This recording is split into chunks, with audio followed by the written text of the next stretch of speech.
Обвинителството се уште ги нема добиено вештачењата за несреќата што се случи на градилиштето во Скопска кисела вода, во која загина 34 годишен работник од Крива Паланка, велат оттаму за Канал 5. Дополнително се уште не се знае кој и дали ќе сноси одговорност за истата. Во меѓувреме на градилиштето каде се случи трагедијата се запрени изведувачките работи. На ова место пред 4 дена се слушна силниот крик за помош од затрупаните работници. Од тогаш наваму е мирно, механизацијата е запрена, а работници нема.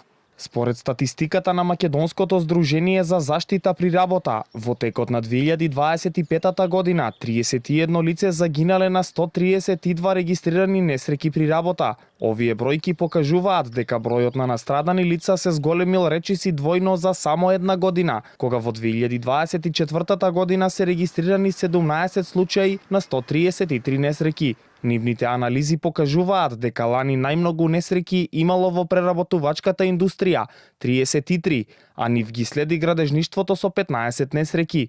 Од здруженијето велат дека анализата треба да служи како алатка за учење, а не само за критика, и нагласуваат дека секоја несреќа може да се спречи со правилно планирање и со одветна обука. Во последниот случај во Кисела вода, покрај жртвата во несреќата се повредени уште 4 работници, откако биле затрупани во градежната јама за темелите, кога врз нив паднале повеќе од 60 кубици земја, а инвеститор во градежниот објект е поранешниот градоначалник на општина Аеродром Ивица Конески.